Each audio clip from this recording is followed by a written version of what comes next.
Hi, I'm Sally, a high school teacher with a deep passion for guiding young minds. Life as a teacher is challenging but fulfilling. My days are spent juggling lesson plans, student queries, and the never-ending stack of papers to grade. When I'm not at school, I'm at home with my husband, Alex, making the most of our time together. We've been married for 3 years, and while married life has its ups and downs, one recurring challenge we face is dealing with his mother, Linda. From the moment Alex introduced me as his girlfriend, Linda has been a tough nut to crack. Her cold glances and tight-lipped smiles were my first hints, and over the years, her disapproval has only grown.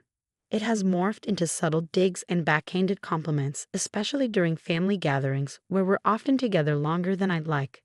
Today was one of those days, family dinner at Linda's, an event she insists on hosting once a month. The moment Alex and I stepped through her front door, the air was heavy with expectation. "Ah, Sally, that dress is interesting," Linda greeted me. The living room buzzed with the chatter of Alex's relatives, the atmosphere teetering between warm and cautiously tense, much like the relationship between Linda and me. As dinner approached, everyone settled around the large dining table, the clinking of cutlery punctuating the hum of conversation.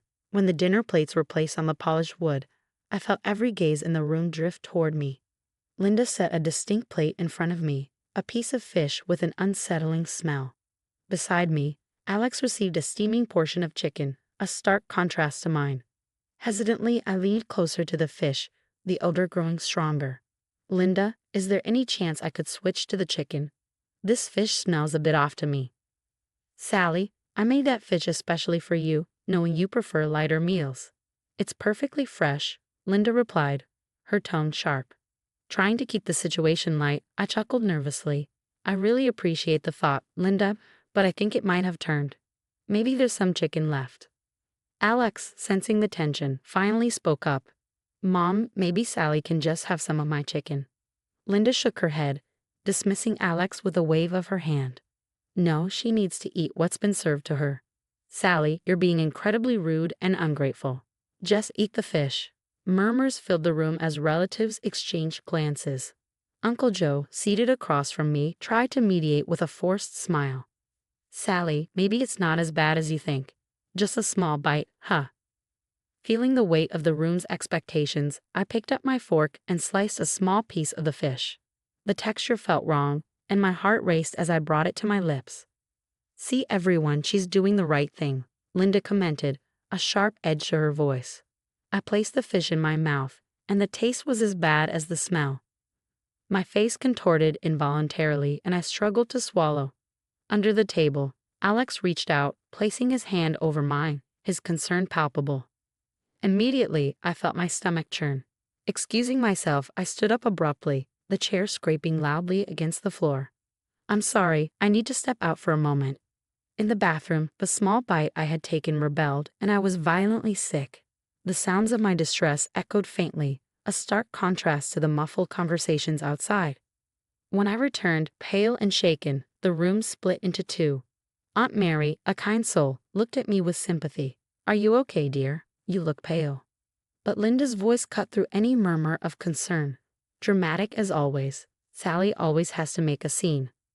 Alex stood then, his face set in a hard line. "Enough, Mom. We're leaving." The drive home was silent at first, but it was clear things had to change. This wasn't just about a dinner. It was about respect. And tonight had shown us exactly where we stood. The tension was thick as Alex gripped the steering wheel tighter than necessary. I sat beside him, my body still recovering from the ordeal, feeling every bump in the road more acutely than usual. Finally, I couldn't bear the quiet any longer. "Alex, we need to talk about what happened back there." Alex kept his eyes on the road, his voice low. "I know, Sally. I'm sorry I didn't speak up sooner. I don't understand how your mom could think it was okay to do that to someone, let alone to me and in front of everyone." My voice cracked a bit, the hurt evident. Alex sighed deeply. "She's always been controlling, Sally. I thought she'd back down tonight if you just tried a bit of the fish. I didn't expect her to push it that far."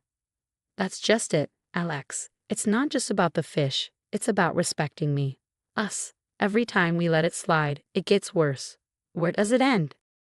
He was quiet for a moment, then nodded slowly. "You're right. I've been too passive. It's hard for me, you know. She's my mom, but you're my wife. I should have supported you right from the start. The rest of the drive passed with us brainstorming how to handle the situation moving forward. As we parked in our driveway, Alex finally broke the contemplative silence.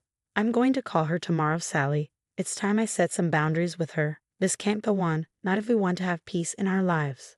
I reached over, squeezing his hand. Thank you, Alex. It means a lot to hear you say that. The next day, I watched as Alex paced back and forth in our living room, phone in hand. He dialed his mother, and though I could only hear his side of the conversation, his tone was firm and resolute. Mom, we need to talk about last night. No, it's not okay. You can't treat Sally like that. Yes, she's my wife, and that should be enough for you to respect her. No, Mom, listen. We're not going to come over if things don't change. When he hung up, Alex looked drained but determined. She wasn't happy, but I think she got the message. We'll see how it goes. That conversation marked a turning point for us. Alex's commitment to standing up to his mother wasn't just about defending me, it was about respecting our partnership. It felt like a new beginning, one where mutual respect and support were non-negotiable. 2 weeks passed since the dinner incident, and we decided it was time to confront Linda directly. Alex and I agreed it was best to do it at her home, where she might feel more at ease, but also understand that we were serious. As we walked up to her doorstep, Alex squeezed my hand, a silent promise of solidarity. Linda greeted us with a cautious smile, perhaps sensing the seriousness in our approach. We sat down in her meticulously kept living room, the air tense as Alex began. Mom, we need to talk about what's been happening. The way you treated Sally at dinner the other week wasn't right. Linda's eyebrows rose and her tone turned defensive.